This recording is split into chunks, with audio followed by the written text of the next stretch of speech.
Bonjour à tous, on se retrouve pour mes pronos pour la journée du mardi 29 avril. Avant de démarrer, je vous rappelle que vous pouvez vous abonner à la chaîne YouTube de The Turf, vous pouvez activer la cloche pour être informé dès qu'une nouvelle émission est postée. Puis attention, n'oubliez pas le jeu responsable, les mentions qui sont en bas de l'écran, ayez ça en tête bien sûr. Et puis concernant le jeu responsable, vous le savez, tous les jours je vous propose un choix en 6, un choix resserré afin d'optimiser vos mises aux 5 cordes, mais également aux jeux simples, aux jumelés, au trio, etc. Un petit mot concernant l'application The Turf, n'oubliez pas de la télécharger si vous ne l'avez pas encore, elle est plus simple, plus efficace et plus rapide.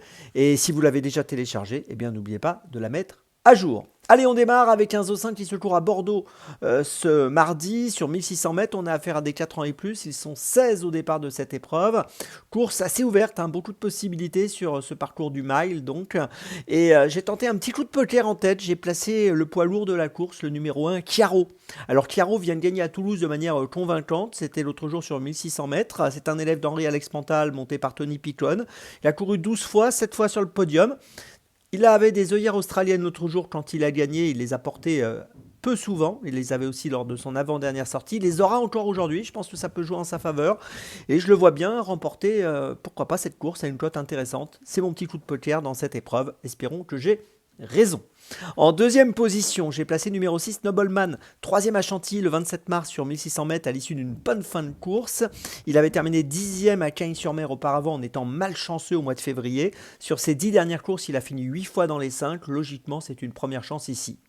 En troisième position, j'ai placé le numéro 9, Souvenir des Cajoles, qui vient d'effectuer une rentrée. On peut noter qu'il avait été absent entre le 16 novembre et le 6 avril. Il vient de finir 9e à Longchamp le 6 avril dernier sur 1400 mètres pour son retour dans le prix du Grand Châtelet. 10 dernières courses, 8 fois dans les 4. Je pense qu'il est apte à monter sur le podium. Si tout se passe bien pour lui, je pense qu'il va avoir progressé sur sa tentative de rentrée. En quatrième position, j'ai placé le numéro 2, Grand Son of Calix. Attention à ce concurrent qui vient de finir 6e du super handicap de réouverture le 6 avril dernier à Longchamp sur 1400 mètres. Il a gagné à Saint-Cloud auparavant le 25 mars dans le prix de la Maison des Jardis à Saint-Cloud. Et voilà, c'est un concurrent qui me semble tout à fait capable de jouer encore une place ici.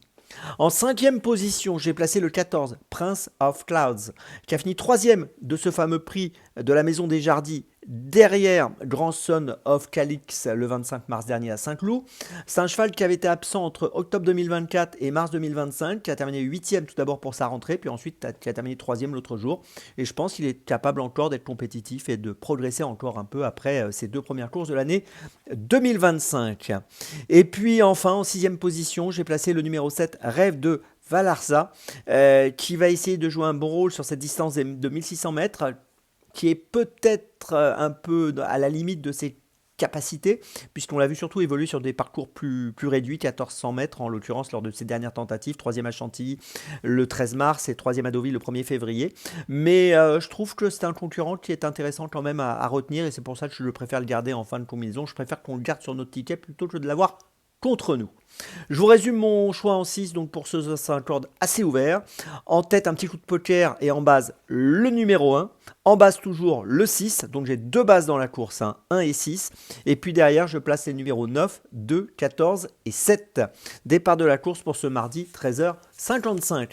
On passe à Dans mes jumelles et on va démarrer avec Dans mes jumelles à 14h12 à Graignes. Réunion 3, course 5 avec le numéro 1, Jardin du Roi, associé à François Lagadoc. Il aura le numéro 1 derrière l'autostart. Il a 78 230 € de gain pour une qualif à 81 000.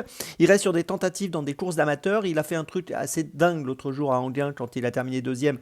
C'est vrai qu'il s'est retrouvé très loin. Il a raté son départ. Il est parti au galop. Il s'est vraiment retrouvé très très loin. Il a fini dans de superbes battues à la deuxième place. La course d'avant, il avait gagné à Anguin.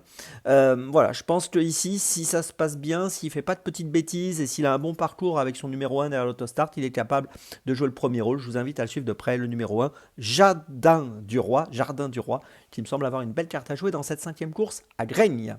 On poursuit Dans mes jumelles et on va cette fois à Bordeaux, réunion 1, course 5 à 16h15 avec le numéro 3, Dreamliner, qui a été supplémenté par son entourage pour participer à cette course. C'est l'entraînement de Stéphane Vattel. Il sera monté par Alexis Pouchin. Il vient de très bien courir dans le prix La Force, une belle course de groupe 3 qui s'est courue à Longchamp au début du mois d'avril sur 1800 mètres. Là, il va évoluer sur 1900 mètres. C'est la meilleure valeur de la course. Il est en valeur 46. Je pense que son entourage fait le déplacement avec des ambitions légitimes et je serais déçu de ne pas le voir finir au moins sur le podium et j'espère qu'il va gagner cette course qui me semble largement à sa portée. Le numéro 3, Dreamliner, dans la 5e à Bordeaux, c'est mon deuxième choix de la journée. Mon troisième choix, 17h42, réunion 4 courses 3 à Vincennes avec le numéro 11, Ivorino Deschal, qui a plutôt bien démarré son année 2025. Il a couru 5 fois, ou premier ou deuxième. On peut noter qu'il est bien engagé, 199 890 € de gain pour une qualif à 200 000, donc super engagement. Et il vient de finir deuxième à Angers, il a gagné à Bordeaux le coup d'avant. Et je pense que ici, même si le parcours est peut-être, c'est une distance un peu courte peut-être pour lui, mais on est sur 2175 mètres. Mais voilà, je pense quand même que l'engagement est intéressant, il devrait jouer un très bon rôle. Le numéro 11, Ivorino Deschal, c'est mon troisième choix de la journée. Ma petite folie, 18h20, réunion 4 course 4 à Vincennes, ce sera le numéro 10, Joyau Blue, associé à Benjamin Rochard, engagement intéressant avec 90 875 € de gain pour une qualif à 95 000. 7e à Vincennes dernièrement, le 21 mars, 3e à Nantes auparavant. Je pense que dans cette course, c'est une chance tout à fait intéressante, à une cote autour des 8-10 €. C'est une petite folie sympathique. Joyau Blue à suivre de près dans cette épreuve avec l'aide de Benjamin Rochard. Je vous résume mes choix pendant mes jumelles. Tout d'abord, dans la 5e à Grain, le numéro 1, Jardin du Roi. Ensuite, dans la 5e à Bordeaux, le numéro 3, Dreamliner. Ensuite, dans la 3e à Vincennes, le numéro 11, Ivorino Deschal. Et ma petite folie, dans la 4e à Vincennes, le numéro 10, Joyau Blue. On se retrouve maintenant demain et d'ici là, avec The Turf, ça va aller.